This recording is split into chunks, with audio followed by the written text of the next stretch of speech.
Assalamualaikum warahmatullahi wabarakatuh. Waalaikumsalam warahmatullahi wabarakatuh. Yang terhormat Bapak dan Ibu serta Ibu dosen. Kemudian pertama-tama marilah kita panjatkan puja dan puji syukur kepada Allah Subhanahu wa taala yang telah memberikan rahmat dan hidayahnya sehingga kita dapat berkumpul pada kegiatan ini dengan keadaan sehat walafiat. Tak lupa salawat serta salam kita aturkan pada junjungan kita Nabi Agung Muhammad Sallallahu Alaihi Wasallam yang telah memberikan tuntunan dari zaman jahiliyah menuju zaman yang terang benderang seperti saat ini. Perkenalkan, saya Fajar B. Utomo dari Meto 6A. Di sini saya akan memberikan materi mengenai akidah, syariah, dan akhlak. Mengenai tentang itu. Kemudian pertama adalah akidah. Akidah Islam atau tauhid. Akidah adalah aspek ajaran Islam yang berkaitan dengan keyakinan atau keimanan. Akidah berasal dari bahasa Arab yang berarti ikatan atau sesuatu yang mengikat. Tiap agama memiliki akidah masing-masing yang mengikat keyakinan umatnya. Akidah Islam adalah tauhid, yakni meyakini keesaan Tuhan, baik dalam zat maupun sifatnya. Keesaan Allah dalam Islam didasarkan pada firman Allah sendiri, bukan hasil pikiran manusia. Seperti firman Allah pada surat Al-Ikhlas. A'udzu billahi minasyaitonir rajim. Bismillahirrahmanirrahim. Qul huwallahu ahad. Allahus samad. Lam yalid wa lam yulad wa lam yakul lahu kufuwan ahad. Dan artinya, katakanlah, Dia Allah yang Maha Esa. Allah adalah Tuhan yang bergantung padanya segala sesuatu. Dia tidak beranak dan tidak pula diperanakkan, dan tidak ada seorang pun yang setara dengan Dia. Kemudian tauhid berasal dari bahasa Arab yang secara etimologis berarti keesaan, yakni percaya bahwa Allah itu satu. Dengan demikian, yang dimaksud tauhid di sini tidak lain adalah tauhidullah atau mengisahkan Allah Subhanahu wa taala. Mempelajari tauhid menurut para ulama hukumnya wajib bagi setiap muslim. Rasulullah Shallallahu Alaihi Wasallam sendiri diperintahkan oleh Allah Subhanahu wa taala mengajak umat manusia kepada ajaran tauhid sebagaimana dijelaskan oleh Allah dalam Al-Qur'an surat Al-Ikhlas di atas. Sifat-sifat tauhid yang pertama adalah melepaskan jiwa manusia dari kekacauan dan kegoncangan hidup yang dapat membawanya ke dalam kesesatan. Yang kedua, sebagai sumber dan motivator perbuatan kebijakan dan keutamaan. Yang ketiga, membimbing umat manusia ke jalan yang benar dan mendorongnya mengajarkan ibadah penuh ikhlas. Yang keempat, membawa manusia pada keseimbangan dan kesempurnaan hidup lahir dan batin. Kemudian selanjutnya adalah syariah. Syariah adalah aturan atau hukum Allah yang mengatur hubungan manusia dengan Allah, manusia dengan manusia, dan manusia dengan alam. Hukum Islam terdiri dari wajib. Wajib adalah sesuatu yang apabila dilakukan diberi pahala dan apabila ditinggalkan mendapat siksaan. Kemudian sunnah adalah sesuatu yang apabila dilakukan diberi ganjaran atau pahala dan apabila ditinggalkan tidak disiksa namun rugi tidak mendapatkan pahala sunnah.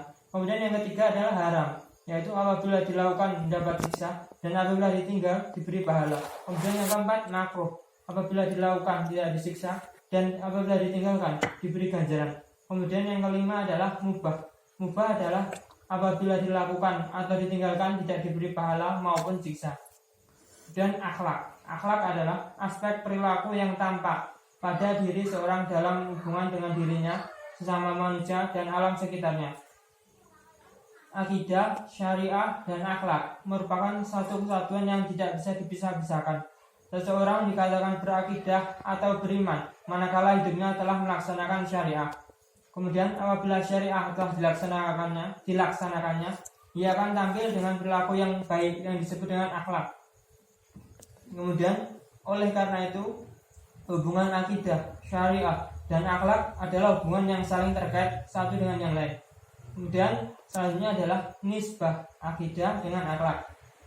Akhlak mendapatkan perhatian istimewa dalam akidah Islam. Rasulullah SAW bersabda yang artinya, Aku diutus untuk menyempurnakan akhlak yang mulia. Hadis riwayat Ahmad dan Al-Baihaqi. Atas dasar ini, agama tidak mengutarakan akhlak semata tanpa dibebani rasa tanggung jawab. Bahkan agama menganggap akhlak sebagai penyempurna ajaran-ajarannya. karena agama tersusun dari keyakinan atau akidah dan perilaku. Oleh karena itu, akhlak dalam pandangan Islam harus berpijak pada keimanan. Iman tidak cukup hanya disimpan dalam hati, namun harus dipraktikannya dalam kehidupan sehari-hari dalam bentuk akhlak yang baik.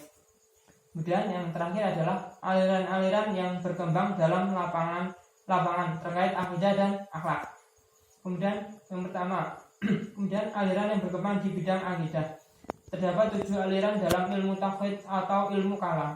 Yang pertama, Khawarij adalah aliran ini adalah paham radikalisme agama dalam perkembangan. Aliran ini adalah paham radikalisme agama dalam perkembangan pemikiran Islam. Radikalisme agama berarti kekerasan yang melibatkan agama. Kemudian yang kedua adalah Syiah. Aliran Syiah adalah aliran yang membela dan mendukung Ali bin Abi Thalib. Aliran ini berkeyakinan bahwa kepemimpinan umat Islam harus berada pada Islam, harus berada di tangan ahlul bait, yaitu keturunan Nabi Muhammad SAW melalui Fatimah al-Zahra dan Ali bin Abi Thalib.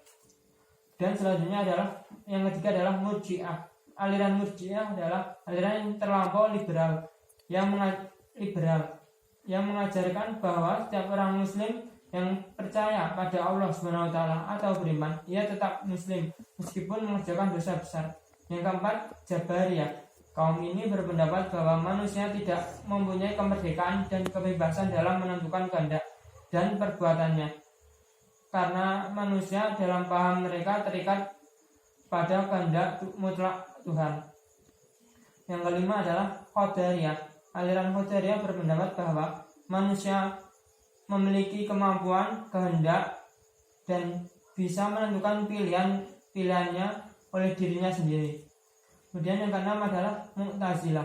Ajaran yang paling utama yang dikemukakan aliran ini adalah konsep al-manzilah baina al-manzilatain, atau tempat di antara dua tempat. Istilah ini diberikan untuk orang Muslim yang berbuat dosa besar dan tidak bertaubat. Kedudukan orang Muslim tersebut adalah di antara kafir dan mukmin. Dan yang ketujuh adalah Ahli Sunnah wal Jamaah. Aliran ini berpegang pada Al-Quran dan Sunnah. Selain itu, aliran ini juga mengikuti bimbingan para sahabat Nabi SAW. Kemudian B, aliran yang berkembang di bidang akhlak. Akhlak secara garis besar terdiri dari 2 bagian, yaitu akhlak terhadap kholik atau akhlak terhadap Allah SWT. Yang kedua adalah akhlak terhadap masyarakat atau akhlak terhadap sesama manusia. Terima kasih. Sekian materi yang saya berikan pada kegiatan hari ini. Semoga dapat bermanfaat untuk semuanya. Mohon maaf bila ada salah kata. Wassalamualaikum warahmatullahi wabarakatuh. Waalaikumsalam warahmatullahi wabarakatuh.